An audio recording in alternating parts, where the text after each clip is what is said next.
Les enfants de la République, Frédéric Aziza. Frédéric Aziza. Radio J. Bonjour à tous et bienvenue dans Les enfants de la République dont vous êtes l'invité Pierre-François Veil. Bonjour. Bonjour. Alors, avocat et fils de Simone Veil, vous présidez depuis juillet 2023 la Fondation pour la mémoire de la Shoah. Vos racines, votre destin familial, vous en parlez peu, vous en avez peu parlé, mais je suppose que vous le gardez en mémoire au plus profond de vous.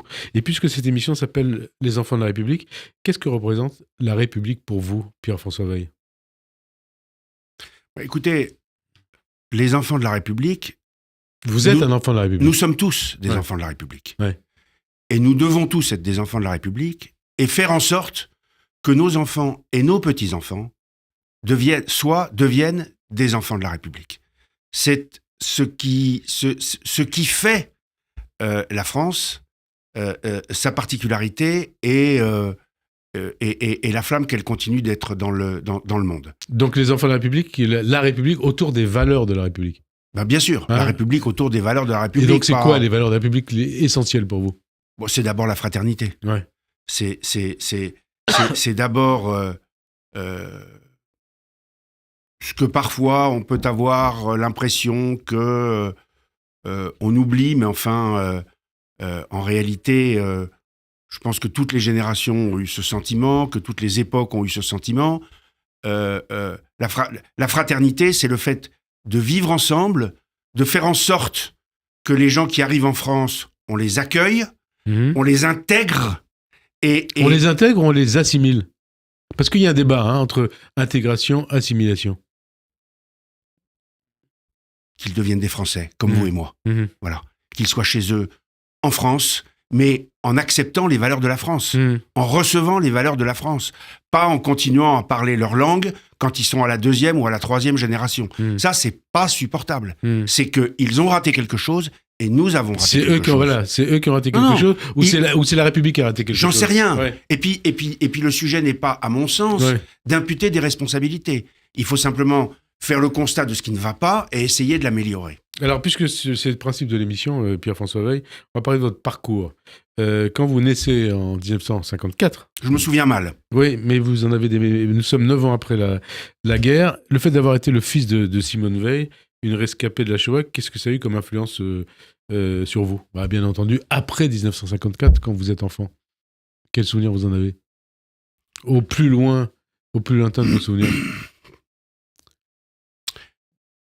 Quand vous posez cette question, en réalité post-1974.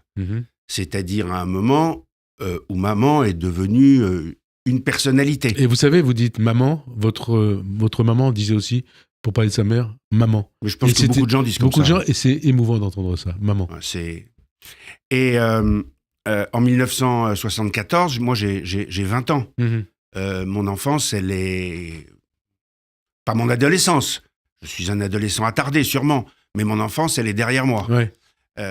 Par conséquent, j'ai été l'enfant dans une famille très unie. Mes parents travaillaient beaucoup. Ma mère travaillait, ce qui était plus rare à cette époque qu'aujourd'hui. Dans la haute administration. Elle était magistrat. Ouais. Je ne sais pas si c'est la haute administration. Elle a fait avoir un poste très important avant d'être ministre. Elle a exercé des fonctions. Elle a toujours exercé un métier qui la passionnait, qu'elle aimait et auquel elle se donnait. Ça ne l'empêchait pas d'être une mère de famille. Moi, je me souviens très bien quand j'étais adolescent, quand j'avais 12 ans, 13 ans, elle rentrait tous les jours déjeuner à la maison. C'était une époque bénie où on pouvait circuler dans Paris et maman, qui travaillait place Vendôme, prenait sa petite voiture, venait déjeuner à la maison, déjeuner avec ses fils. Alors, on courait un peu, et puis elle retournait au ministère. Et alors, pourquoi je vous posais cette question ? Parce que quand même, dans votre enfance, dans votre tendre enfance, elle vous parlait de la déportation, votre maman ? Elle vous en a parlé ? Je ne sais pas si elle en parlait. La déportation, elle était toujours présente. Elle était présente d'abord par le fait que mes frères et moi n'avions pas de grands-parents maternels. On avait des grands-parents paternels, on n'avait pas de grands-parents maternels. On avait la chance d'avoir des parents jeunes Et pourtant, on n'avait pas de grands-parents maternels. Donc, on Et avait alors, quand vous avez réalisé ça, qu'est-ce que vous dites? Je sais pas. Est-ce que vous savez, dites... c'est très difficile. Je suis un vieux monsieur aujourd'hui. Ouais. C'est Un très jeune vieux monsieur. Peut-être. Je vais vous préciser une chose, parce que moi, je me souviens aussi... Je ne veux pas reconstituer des souvenirs Ouais. que j'ai construits en réalité entre mon enfance et maintenant. Est-ce que vous posez cette question? Parce que moi, je me posais cette question. Pourquoi les autres ont des grands-parents et ben moi? Non, parce que j'avais en même temps des grands-parents paternels. Ouais. Mais Mais, pourquoi ce grand-père? Non, il me manquait. Ouais. Oui, il me manquait. Puis maman nous parlait beaucoup de ses parents. En disant quoi? Maman avait une relation fusionnelle avec sa mère. Ouais. Et par conséquent, elle... Qu'elle a vu disparaître, hein? En déportation. Qu'elle n'a pas exactement vu disparaître. Oui, mais qu'elle a senti... Elle était avec elle pratiquement jusqu'à la fin. Elles sont ensemble à Bergen-Belsen, sauf que maman est moins faible que sa sœur Madeleine Milou, qui reste avec leur mère. Et un matin, maman part travailler. Travailler. À Bergen-Belsen, on ne travaille plus, mais enfin, part aux cuisines où elle a la chance d'avoir trouvé un emploi. Et quand elle rentre le soir, de ce que maman raconte et de ce que surtout Milou avait raconté dans des notes qu'elle a laissées. Sa sœur. Oui, sa sœur. Ma grand-mère n'était plus là. Voilà. Et ça a été un traumatisme. Enfin, c'est normal. Une plaie béante. Vous savez,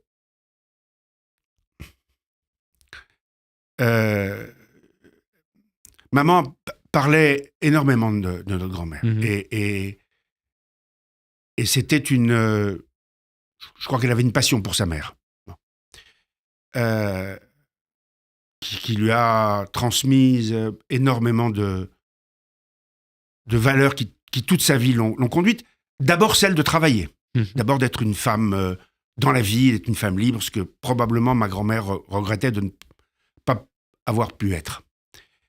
Mais je pense que le traumatisme de maman était plus grand encore pour son frère, qui a été déporté avec son père par le convoi 73, parce que maman n'a jamais pu en parler. Jamais. Jamais. Pour elle, ça, c'était insurmontable. Voilà. Son père et son frère. Oui. Hein? Son frère en particulier, c'était... Voilà. Et donc, quand on revient de déportation, et quand on voit toute cette famille décimée, comment on est? Et comment on est vis-à-vis de ses enfants? J'en sais rien, moi, j'étais pas là. Au fil des années. On n'a pas le choix, de toute façon. Ouais. On regarde devant, puis on marche. Ouais. On n'a pas le choix. Donc, elle se retrouve avec ses deux sœurs et elles affrontent une réalité qui est terrible. Ses deux sœurs et ses amis de déportation aussi, qui ont compté pour elle. Plus tard, je pense. Ouais. Plus tard. Pour dire le vrai,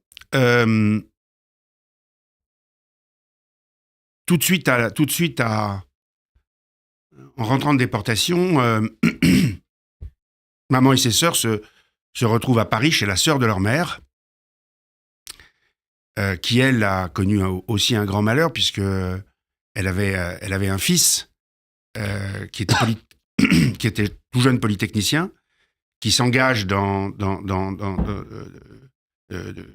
l'armée française et qui va être tué en avril 1945, quelques jours avant la libération. Donc, il faut imaginer, mais des drames comme ça, il y en a dans toutes les familles. Et encore, là... et vous dites d'ailleurs, je vous ai entendu dire, il y a autant d'histoires de déportés que de déportés. Bien sûr. C'est pas une mémoire unique. C'est pas plutôt une mémoire collective. C'est des mémoires différenciées, quelque part.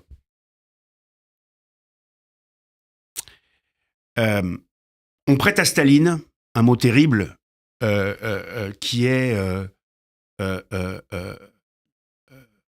mort, c'est un drame, 1 million de morts, c'est une statistique. Eh bien, c'est faux.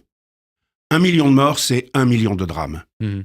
Et 6 millions de morts, c'est 6 millions de vies disparues différemment les unes des autres. Pas deux pareilles. Chaque histoire est unique. Et quand vous lisez, par exemple, si vous prenez les récits qui ont été publiés par la collection des mémoires racontées par la Fondation de la mémoire de la Shoah, il y en a qui sont très bien écrites, il y en a qui sont moins bien écrites, il y en a qui sont... Mais toutes ces histoires sont tout à fait extraordinaires. Mais j'ai ressenti la même chose quand j'ai lu les histoires des justes parmi les nations, quand j'ai eu à en connaître. Toutes ces histoires sont des histoires singulières. Chacune de nos vies est singulière. C'est pour ça que la vie est tellement précieuse. Et puis, d'ailleurs, on commémore ces jours-ci le 83e anniversaire, il me semble, de la rafle du billet vert. Oui. Hein, donc, la rafle du billet vert, les juifs étrangers qui ont été raflés dans le cadre de cette rafle n'ont pas la même histoire que les autres, que votre maman, par exemple. Mais pour prendre deux histoires qui n'ont...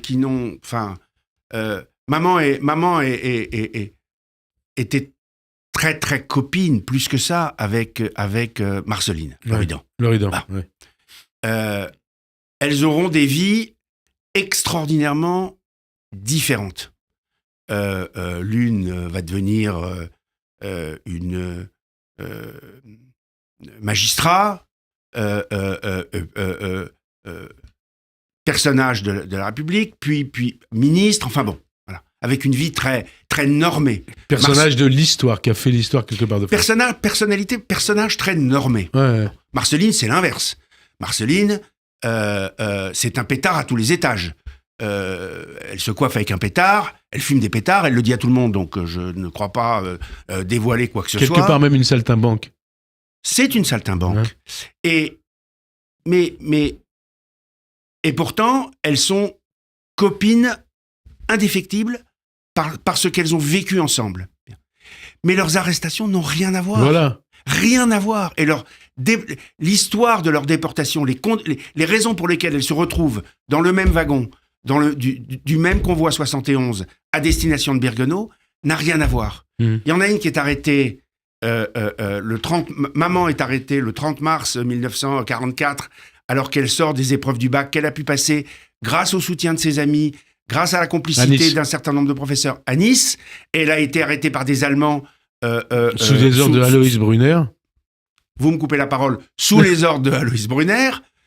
Marceline, elle a été arrêtée au fin fond du jardin dont elle partait en courant par des gendarmes français, petite fille de 15 ans, des gendarmes français qui l'ont arrêtée, ceinturée, portée dans un camion et par lesquels elle va se retrouver à Birkenau.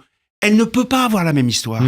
Et elle ne peut pas avoir le même regard sur le pays et sur les institutions que maman. Il n'y a rien d'étonnant à tout cela. Oui, bien sûr. Et puis, il y a le numéro qu'elle avait sur le bras, votre maman.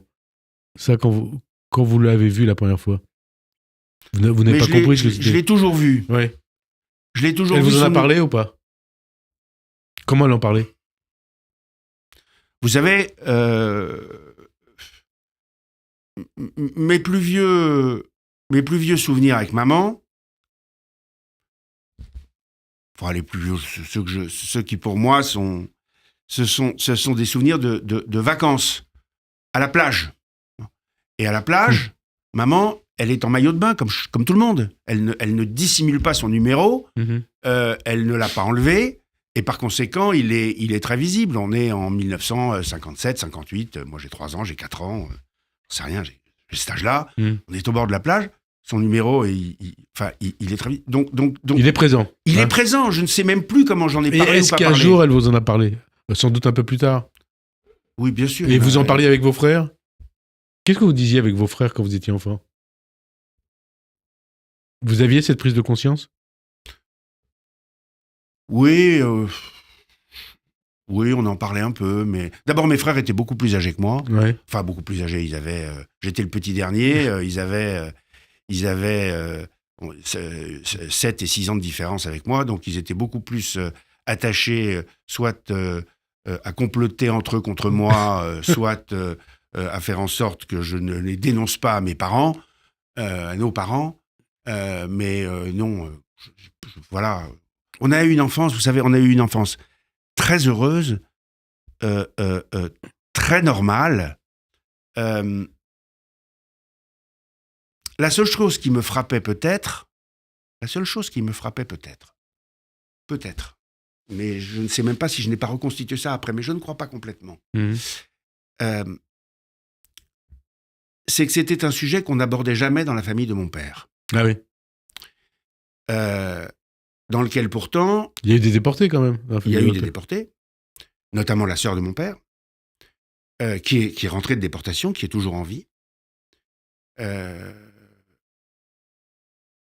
Et je pense qu'on n'en parlait pas parce que c'était insupportable, probablement, pour mes grands-parents, d'une certaine façon d'avoir été sauvés par leur fille, parce qu'il se trouve que les Allemands étaient venus arrêter mes grands-parents un jour où ils n'étaient pas à la maison. Et ma tante était là avec sa petite sœur, elle a fait partir sa petite sœur en lui disant « Va prévenir les parents qu'ils ne rentrent pas ». Et elle a été arrêtée, déportée et est rentrée. Et je pense, mais je n'en sais rien, je pense que c'était un poids insupportable. Votre enfance toujours. J'imagine. Ouais. Votre enfance toujours. La 6e. Qu'est-ce qui se passe à la fin de la 6e? Qu'est-ce qui se passe? Vous faites un voyage. À la fin de la 6e? Ouais. Vous allez en Allemagne. Ah oui, bien sûr. Ouais. Bah, vous savez, dans ma génération, les très bons élèves, on leur faisait faire des humanités et en première langue, ils apprenaient l'allemand et puis ensuite, ils allaient faire du grec. Ah oui. Et donc, en première langue... Ou l'anglais, c'était plus... Non. L'anglais, on considérait que l'anglais, ça s'apprendrait... voilà. Bon. L'anglais, ça s'apprendrait sur l'oreiller, le cas échéant, c'était une langue facile. C'était pas... Voilà. Donc, vous êtes allemand. Vous êtes un germanique. Et par conséquent, première langue, allemand. Donc, évidemment, à la fin de la 6e, je vais passer un mois en Allemagne, dans une famille. En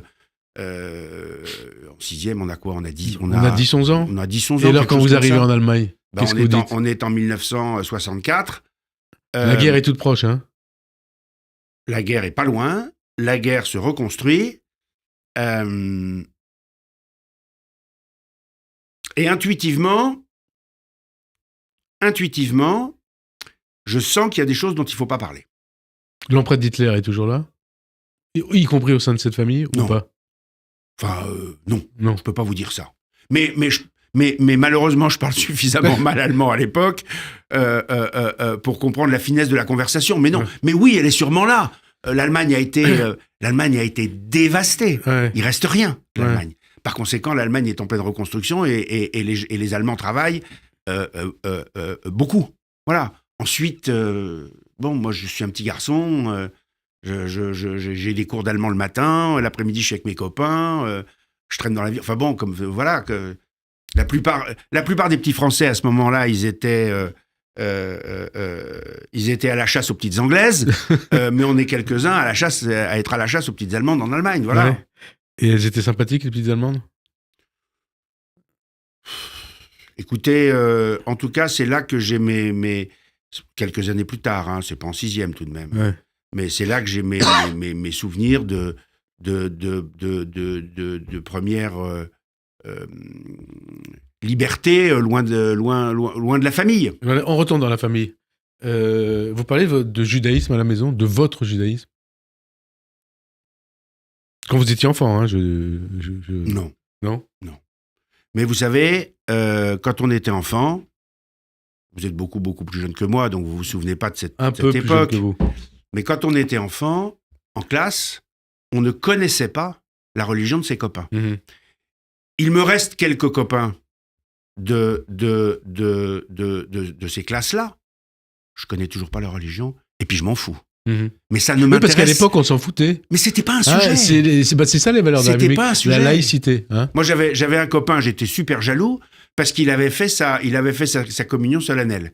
Et donc, il y avait une grande. Alors d'abord. Et donc chez vous, pas de bar mitzvah. Hein? Oh non, je ne savais même pas ce que c'était. Les fêtes juives non plus? Non. Hein? Et pourtant, votre maman, elle avait demandé que le Kaddish soit prononcé sur sa tombe. Ce que vous avez fait avec votre frère, Jean. D'abord, on l'a fait parce qu'elle l'a demandé. Ouais. Mais ensuite, elle l'a demandé beaucoup plus tard. Elle l'aurait peut-être demandé plus tôt. Mais cette demande s'est exprimée beaucoup plus tard. Ouais. Voilà. Si vous voulez savoir Si vous voulez savoir, parce que je vous sens tourner autour, alors Allez-y, non, je sais pas. on va finir par avoir le tournis. Quel est le premier indice chez moi, le premier souvenir Ouais. de lien entre maman et Israël? Ouais. C'est juin 1967. Ah ouais. En juin 1967, mes parents ont dû acheter une télévision quelques mois avant, pas longtemps avant. Parce qu'avant, j'étais obligé de remonter le boulevard Saint-Germain pour aller chez mon cousin pour regarder Zorro le mercredi après-midi. C'était pas tellement marrant. Jeudi après-midi à l'époque. Ouais, c'était le jeudi. Hein. Jeudi après-midi. Et donc, mes parents ont acheté une télévision, noir et blanc évidemment, avec une chaîne. Et je me revois au milieu du salon, à l'heure du déjeuner. Maman est rentrée déjeuner, on doit être le 6 juin 67. Mhm. Et je revois maman les décomposée Ah oui. et en larmes, pleurant devant la télévision en voyant, si vous vous en souvenez, les chars, Les chars dans le Sinaï. voilà, qui déferlent dans le Sinaï. Et probablement à ce moment-là, on parle d'Israël. Et peut-être même je lui demande pourquoi ça lui a jamais traversé l'esprit. Mhm. D'aller en Israël. De vivre en Israël. Ouais. Hein de faire son alia, quoi. Hein. Non. Pourquoi en 45 sans famille? Ouais. Pourquoi? Enfin, maman est libérée en avril 1945 ou en mai 1945. Enfin, le camp est libéré le 27 avril et puis elle va revenir en mai, début juin 1945 parce que les Juifs sont plutôt rentrés en autostop qu'en avion. Et en septembre, elle est à Sciences Po, alors qu'elle a perdu son père, sa mère, son frère. Elle aurait pu être une cible pour l'Aliabet à Bien sûr. l'époque. Bon. Ça ne lui a pas traversé l'esprit. Mhm. Mais Israël, c'est quelque chose dont elle a entendu parler par toutes les camarades de déportation venant des pays de l'Est, Voilà. venant De Hongrie. Tchécoslovaquie. Elle parlait de ses camarades d'Hongrie, enfin, à la fin. Il en restait peu. Hein. Ses camarades de Hongrie, les Hongrois, elle parlait plutôt. Il se trouve que 500 000 Hongrois ou 450 000 Hongrois ont été décimés en moins de 100 jours À la fin de la guerre. entre mai et juin 1944. Ouais. Période pour laquelle, enfin, c'est pour la déportation des Juifs de Hongrie que les voies de chemin de fer ont été poursuivies à l'intérieur du camp de Birkenau. Mhm. Quand maman est déportée, en avril, quand elle arrive à Birkenau, le train s'arrête à l'extérieur, sur ce qu'on appelle aujourd'hui la rampe des Juifs. Ouais. En mai, ça a été prolongé jusqu'au 15... Enfin, les travaux... On a prolongé la voie de chemin de fer pour faire rentrer les convois sur les fameuses 4 voies ou 3 voies parallèles qui sont à l'intérieur du camp. Pardon, je vais jusqu'au bout. Bien sûr. Et en 450 jours, on a... Les nazis, les Allemands, ont tué... en moins de 100 jours, 450 000 Juifs hongrois. Plusieurs convois qui arrivaient par jour. C'est ça le souvenir qu'elle a. Et maman s'en souvient très bien parce qu'elle est à ce moment-là à l'intérieur du camp, dans le camp de quarantaine, et donc collée contre les convois qui sont de l'autre côté des barbelés. Mmh. Et les photos que l'on voit dans l'album, dans le fameux album d'Auschwitz, qu'on a encore très récemment commenté de façon très très très intéressante, il y a un livre qui vient d'être sorti par Tal Bretman qui est absolument passionnant sur ce livre. On voit des gens de l'autre côté des barbelés qui attendent, avec des enfants de 2 ans, de 4 ans, de 1 an, qui attendent d'aller à la chambre à gaz. C'est ce que maman a vu de l'autre côté des barbelés. Donc c'est quelque chose... Il me semble l'avoir entendu parler de ces scènes, il me semble. Ça ne peut pas... Enfin, moi je n'ai fait que l'entendre raconter ça. Voilà. Mais je l'ai entendu... Voilà. Il me semble qu'elle en a parlé ici dans une émission. C'est avec Enfin, moi. ouais. C'est dans moi. Alors, les années passent. Pierre-François Veil, 1971. Vous allez passer l'été au kibbutz Beth Alpha en Basse-Galilée. Et vous y retournez après le bac, vous y restez un an. Quels souvenirs vous en avez gardé et comment vos parents vivent ça? Votre volonté d'aller ces quelques mois, cette année, en Israël, en kibbutz? Parce que c'était pas fréquent à l'époque. Si. Enfin, si, je crois, j'en sais rien. Ouais. En tout cas, pas dans votre famille. Mon frère Nicolas était allé passer un été Ouais. dans un kibbutz en 68, je crois. L'été 68, il était parti pour Israël. Je crois même qu'il l'avait fait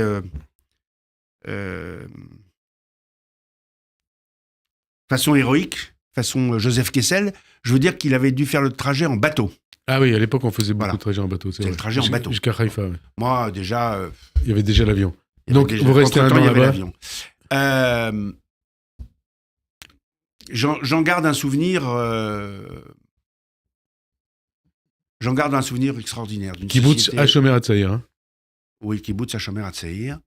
J'en garde un souvenir émerveillé d'une société constituée de gens qui sont des pionniers, des pionniers empreints d'une idéologie évidemment socialisante,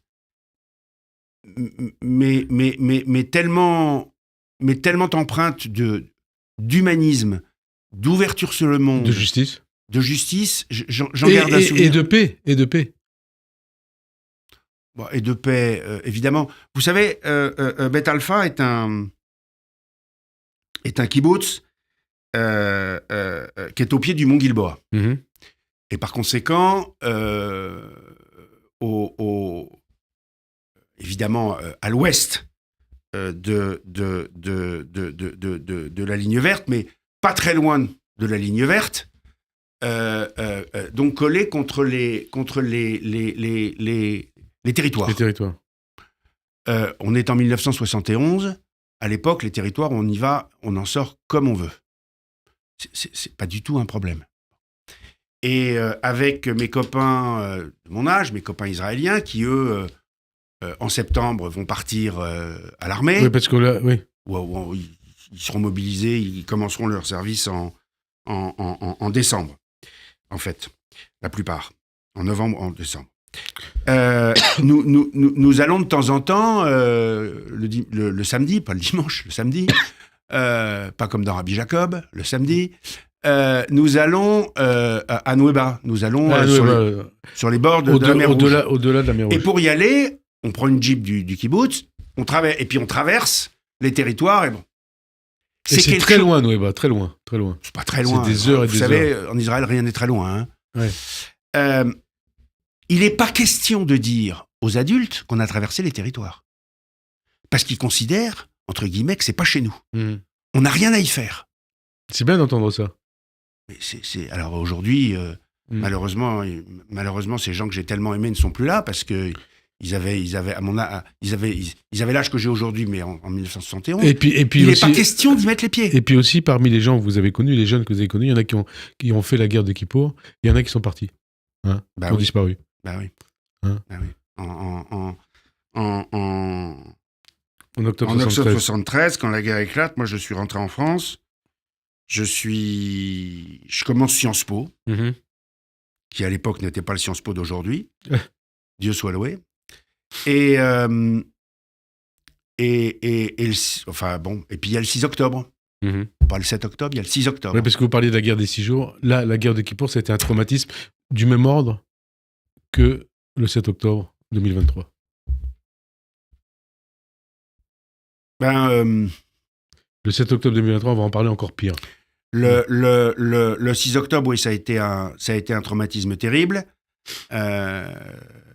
Déjà, Israël paye une forme d'hubris, Mhm.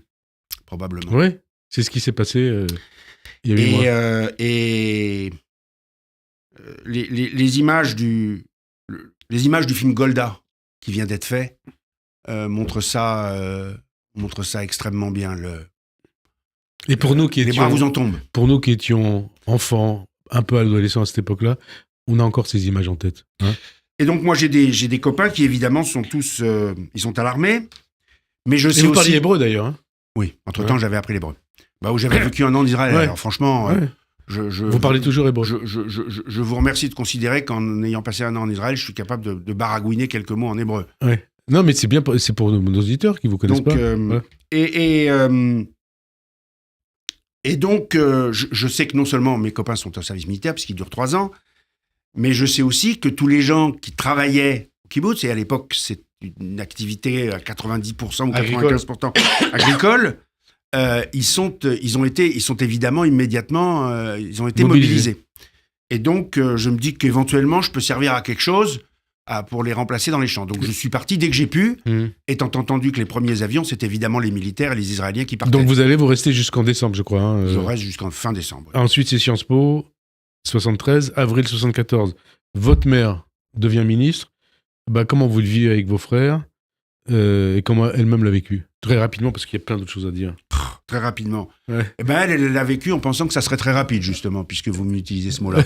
Elle était absolument convaincue que dans les 15 premiers jours de ses fonctions politiques, elle le dit elle-même comme ça, qu'elle dirait ou qu'elle ferait qu'elle dirait surtout une énorme connerie, et que par conséquent, on la remercierait sur le mode initiant une longue pratique qu'on a eue ensuite avec les jeunes femmes de la société civile, qu'on a dénommées ultérieurement les jupettes. Là, on était 20 ans avant, mais enfin, elle était convaincue que ça lui arriverait. Et alors justement, ce qui est marrant... Ça s'est pas passé comme ça. Et voilà, et ce qui s'est pas passé comme ça, celui qui est parti très vite, c'est Jean-Jacques Savard-Schreiber, qui était un homme politique quand même assez, avec une carrière qui était assez longue. Non, c'était un journaliste avec une carrière extrêmement longue. C'était un journaliste brillantissime avec une carrière extrêmement longue. Qui rentre en politique. Un homme politique... Enfin, il était pour certains, peut-être l'avenir de la France. Mais il avait des très, très, très, très bonnes idées. Mais voilà, on n'est pas bon en tout. On n'est pas bon en tout. Votre mère, elle était pratiquement bonne en tout. Non. La loi Veil, hein, et là, vous avez vécu l'antisémitisme de près. Au moment où cette loi est votée au Parlement. Hein, vous dites des lettres arrivées chez vous. Je crois que la voiture de votre père a été vandalisée. Et vous voyez tout ça à l'époque. Qu'est-ce que vous ressentez?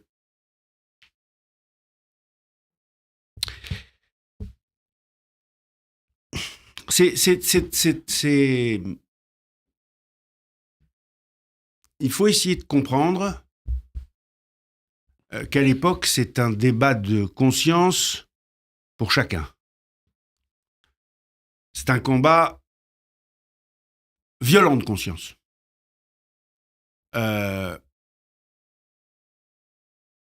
Et si vous vous souvenez des premiers mots de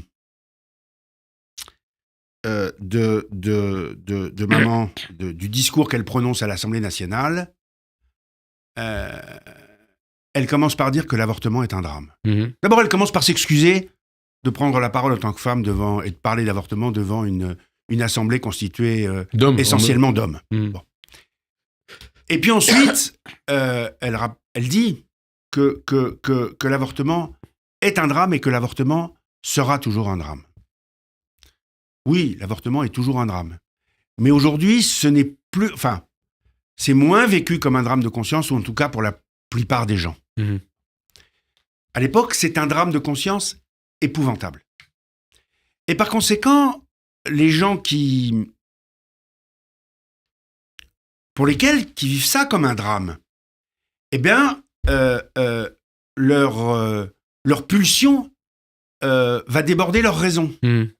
Et de la même façon que vous allez trouver des religieuses en prière devant l'Assemblée nationale avec des crucifix à genoux qui prient, vous avez des gens qui ne peuvent pas s'empêcher de effectivement de manifester leur opposition par des manifestations antisémites.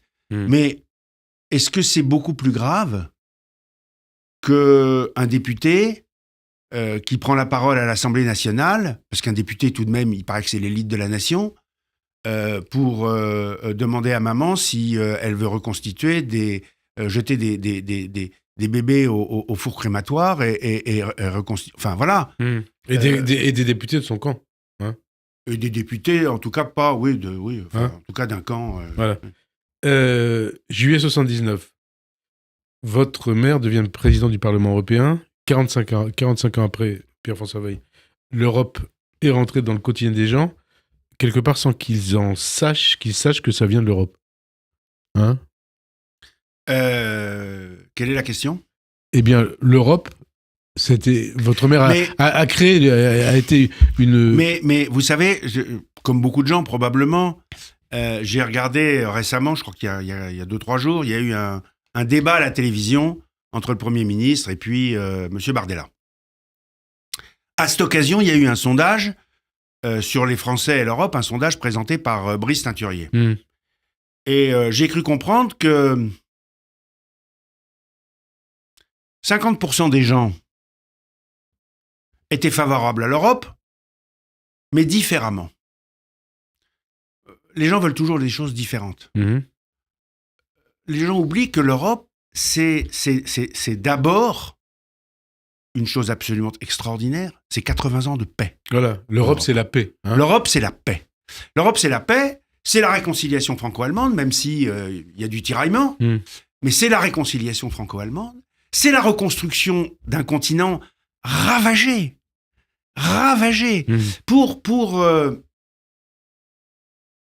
Pour les nostalgiques qui ont oublié l'état de l'Europe en 1945, ils peuvent regarder les actualités de l'époque et voir à quoi ressemblaient les villes françaises qui avaient été bombardées pour que les Américains puissent débarquer et venir nous libérer. Ils peuvent aussi ressembler à quoi ressemblait l'Allemagne.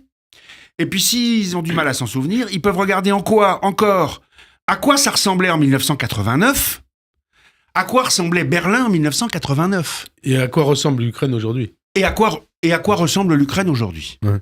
Et donc, l'Europe, c'est la paix. Est juste de dire que les élections européennes du 9 juin prochain, dans 2 semaines, sont les plus importantes depuis 1979. Les élections à venir sont toujours les plus importantes parce que c'est celles auxquelles on va prendre, c'est celles pour lesquelles on va prendre un certain nombre de, en découleront un certain nombre de choix et de décisions. Celles qui sont passées, elles sont passées. Vous c'est savez comme pour ça. qui vous allez voter ? Oui, évidemment. Vous voulez le dire ou pas ? Non. Ce que je peux dire, c'est jamais pour un parti extrême. Jamais. Quel qu'il soit. Extrême gauche, extrême jamais. Jamais. Et qu'est-ce que vous dites aux Juifs, d'ailleurs, qui disent « on va voter Le Pen » ? Eh bien, ils se trompent. Hein ? Ça vous choque ? Ça me choque. Nous vivons en démocratie. Ouais. Ce qui est important, c'est que les gens votent et s'expriment. Ouais. Je pense que c'est une erreur. Je pense que je pense fondamentalement que le Rassemblement national véhicule des idées qui ne sont pas celles qu'enseigne le judaïsme. Et les Juifs qui peuvent voter Mélenchon et les filles ? Vous dites c'est blanc, bonnet, bonnet blanc, Rassemblement national, la France insoumise. Je sais pas ce que ça veut dire, bonnet blanc, blanc, bonnet, c'est pas du tout. Est-ce que les populismes se rejoignent ? Est-ce que les extrémistes se rejoignent ? En tout cas, ce sont des vases communicants. Ouais. Écoutez, je peux pas vous dire, quand je vois Monsieur Mélenchon, on a parlé des territoires perdus de la République. Ouais. Pour moi, Monsieur Mélenchon est un personnage perdu de la République. Bien. Et je peux pas vous dire que quand je le vois, tribun immensément talentueux, il ne me rappelle pas d'autres tribuns d'avant-guerre tout aussi talentueux, mais qui ont poussé la France dans ses plus mauvais côtés. Vous pensez à qui? Comme tout le monde, à Doriot. À Doriot. Votre mère, s'il était là aujourd'hui, parce que là, on parle du 7 octobre, hein, l'après 7 octobre, qu'est-ce qu'elle dirait? Qu'est-ce qu'elle ressentirait? Maman ne pouvait pas supporter le bruit et la fureur. Ouais. Et par conséquent, elle serait révoltée de cela.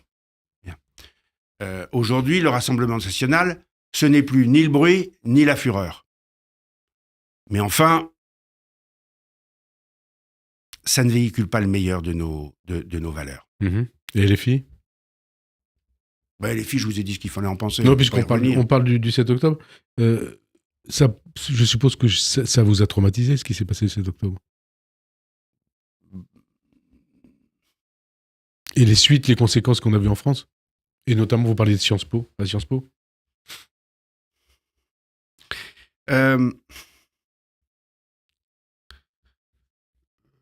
Oui, bien sûr que ça m'a traumatisé. Comment est-ce que tous les matins,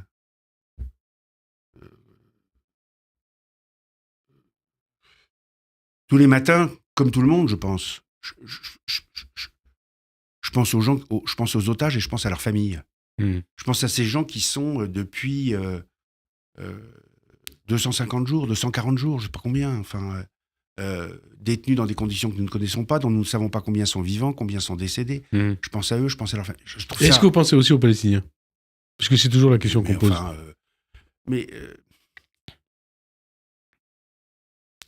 Je ne devrais pas me mêler de politique. Mmh. Bon, ouais, je vais vous dire quelque chose.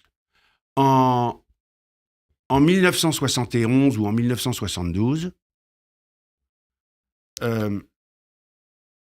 personne en Israël ne parlait de Judée et de Samarie. Mmh. En Israël, on parlait, si on était éduqué, de Occupied Territories. On parlait de territoire. Ou sinon, de territoire, ou sinon du West Bank. Ouais, c'est vrai. Bien. Ouais, c'est-à-dire la rive occidentale. Mmh. Hein, c'est ça que ça veut dire. Mmh. Parce qu'évidemment, maintenant, on vit dans un monde dans lequel même des personnages politiques de premier plan, alors je ne parle pas en France, je parle en Espagne, peuvent utiliser la formule du fleuve jusqu'à la mer sans savoir de quoi ils parlent. Mmh. Bon, enfin, le West Bank, tout le monde savait ce que c'était. C'était la rive occidentale du Jourdain. Mmh. Bien. Je me souviens très bien d'une conversation que j'avais eue avec un certain nombre de gens sur fallait-il rendre les territoires, ne fallait-il pas les rendre. Les rendre, à l'époque, c'était les rendre à la Jordanie. Non, bien sûr. Puisque c'était le pays auquel il avait été pris dans la guerre entre la Jordanie et Israël. La Jordanie et Israël en 67. Et vous savez ce et dont je rappelle, ouais.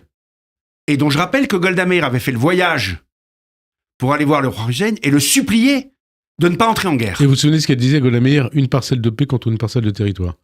Golda Meir. Oui. Golda Meir disait cela et Golda Meir disait surtout, je pourrais vous pardonner d'avoir tué mes fils. Mais pas je d'obligé. ne pourrais pas vous pardonner de m'avoir obligé à tuer les vôtres. Ça, c'est quelque chose qu'il faut garder en tête. Ça, c'est quelque chose qu'il faut garder en tête toujours. Le culte de la vie plutôt que le culte de la mort. Le culte de la vie plutôt que le culte de la mort, et puis le culte d'un œil qui vous regarde agir. Mais en 1971 ou 1972, j'ai dit, mais je comprends pas, si on parle de West Bank, si on parle de Occupied Territories, c'est qu'un jour on les rendra. Ouais. Voilà. Bon. Mais donc, ça, c'est le message que vous adressez, par exemple, aux Juifs français? D'abord, les Juifs français, enfin, moi, j'ai toujours considéré que je n'avais pas voix au chapitre, ou je n'avais pas direct. J'ai le droit d'avoir un avis. Ouais. Enfin, toujours pas pourquoi j'aurais pas un avis sur le conflit israélo-palestinien, alors qu'éventuellement j'en ai un sur ce qui se passe à Taïwan. Bon. Mais mon avis ne vaudra jamais celui d'un Israélien qui vit sur place. Et votre avis, il compte aussi parce que vous êtes président de la Fondation pour la mémoire de la Shoah. D'abord, le 7 octobre, est-ce qu'il a changé quelque chose dans ce que vous faites à la tête de la Fondation pour la mémoire de la Shoah? Oui, bien sûr. De quelle manière? Alors, d'abord, la Fondation pour la mémoire de la Shoah n'est pas opérateur. La Fondation pour la mémoire de la Shoah, elle est un outil pour les acteurs. La Fondation pour la mémoire de la Shoah, elle a reçu en dotation je vous rappelle, les fonds en déshérence, après les travaux de la commission Matteoli. Et elle a pour mission d'entretenir la mémoire, l'assistance et la solidarité avec les anciens déportés. La mémoire, donc la transmission. Hein. Bien sûr, la mémoire et la transmission. Un devoir de solidarité avec les anciens déportés et la lutte contre l'antisémitisme. Bon. Et est-ce que la lutte contre l'antisémitisme, parce qu'on arrive bientôt à la fin de l'émission, est-ce que les voyages à Auschwitz, ça suffit ? Manifestement pas. Hein ? C'est certainement un outil utile, mais manifestement pas suffisant, parce que des voyages, on en a beaucoup organisés, et que ce qui se passe en France montre qu'en tout cas, ne serait-ce qu'à Sciences Po ou dans certaines grandes universités, on pourrait continuer de faire des voyages. C'est très compliqué. Et qu'est-ce qui manque aujourd'hui ? L'après 7 octobre, on a vu exploser l'antisémitisme, à la gauche de la gauche, notamment. Qu'est-ce qui manque aujourd'hui ? D'abord de l'éducation.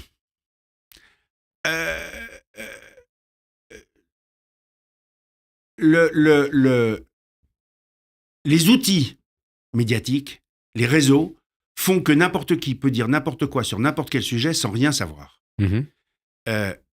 On a d'abord un problème d'éducation. Je suis absolument...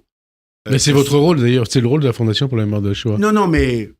Quelque part. Moi, j'enseigne pas la géographie. Non, vous, mais la Fondation... Non, mais la Fondation n'enseigne pas la géographie. Peut permettre ça. Comment est-ce que des parlementaires ou comment est-ce que des ministres dans un certain nombre de pays de la communauté européenne peuvent parler from the river to the sea en ne sachant pas s'ils parlent du Jourdain ou du Rio Grande, voire du Gange, ou de la mer Méditerranée, ou de la mer de Chine. C'est extravagant. Les gens adoptent des slogans avant même de savoir ce qu'il y a derrière. Ouais. Mais c'est d'abord un problème de formation. Moi, j'ai des enfants. Je vois bien ce qu'on leur a appris et ce qu'on ne leur apprend plus. Bon, la géographie, c'est la base. Merci en tout cas, Pierre-François Weil, de votre témoignage. Merci à vous de nous être fidèles. Bon dimanche sur Radio J et à dimanche prochain. Merci à vous. Bon dimanche. Merci.